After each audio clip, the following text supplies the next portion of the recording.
Embracing Failure in Your Early 20s, A Path to Growth. Hello everyone, welcome to the channel.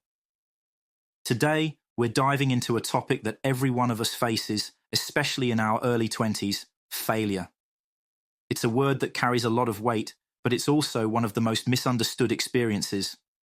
In this video, we're going to explore what philosophers and successful people have to say about failure, why it happens, and why it might just be the best thing that can happen to you at this stage of life, or at any other stage of your life. The inevitable nature of failure. Failure is something that most of us dread, but it's an inevitable part of life. Especially in your early 20s, when you're navigating new responsibilities, making big decisions, and setting the foundation for your future, failure is bound to happen. Aristotle, the ancient Greek philosopher, believed that failure was a natural part of learning. He argued that we are what we repeatedly do. Excellence, then, is not an act, but a habit. This means that excellence and success are built through repeated actions, including those that lead to failure. Each failure is a step closer to mastery. Similarly, Winston Churchill, one of the most successful leaders in history, once said, "Success is not final, failure is not fatal. It is the courage to continue that counts." Churchill understood that failure is not the end, but rather a necessary part of the journey. Why failure happens.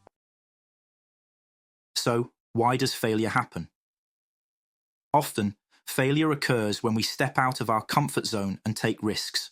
In our early 20s, we're experimenting with different paths, whether it's in our careers, relationships, or personal growth. These risks are essential for growth, but they also come with the possibility of failure. Friedrich Nietzsche, a German philosopher, introduced the concept of amor fati, or love of fate. He believed that we should embrace all aspects of life, including failure, as part of our fate. Nietzsche argued that failure is not just something that happens to us, but something we should accept and even love, as it shapes who we become.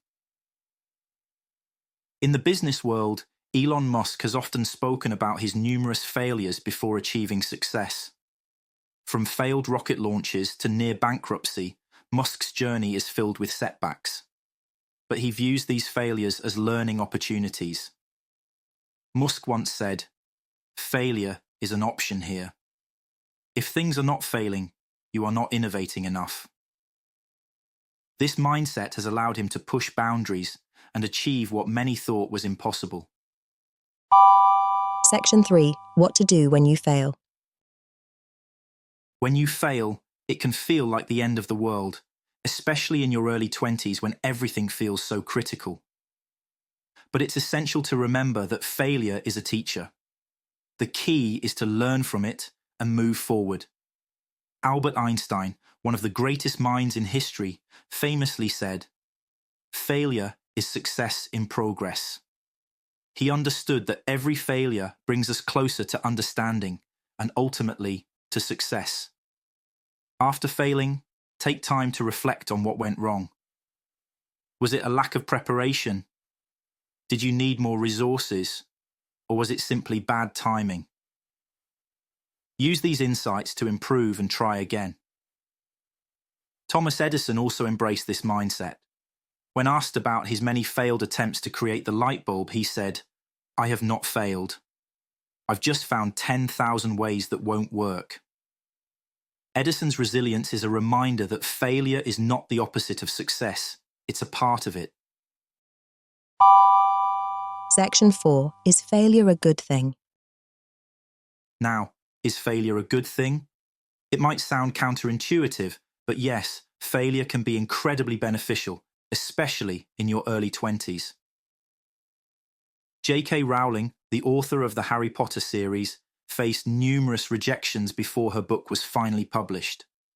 She once said, "It is impossible to live without failing at something unless you live so cautiously that you might as well not have lived at all, in which case you fail by default." Rowling's words remind us that failure is a sign that we are trying, pushing our limits, and living fully. Brené Brown, a research professor and author, talks about the power of vulnerability. She believes that allowing ourselves to fail makes us stronger, more resilient, and more connected to others. According to Brown, vulnerability is not winning or losing. It's having the courage to show up and be seen when we have no control over the outcome. Embracing failure means embracing our humanity. Conclusion: embrace failure, embrace growth. So what can we take away from all of this? Failure in your early 20s is not something to be feared. It's something to be embraced. It's a crucial part of the journey towards success, personal growth, and self-discovery. Remember the words of Steve Jobs, who said, "I'm convinced that about half of what separates successful entrepreneurs from the non-successful ones is pure perseverance." It's not about avoiding failure, but about learning from it and continuing to push forward. So, if you're in your early 20s and facing failure, know that you're not alone. It's a rite of passage, a badge of honor, and, most importantly, a stepping stone to something greater. Thanks for watching, and if you found this video helpful, don't forget to like, subscribe, and share it with someone who might need a little encouragement today. Remember, failure is not the end, it's just the beginning of something amazing.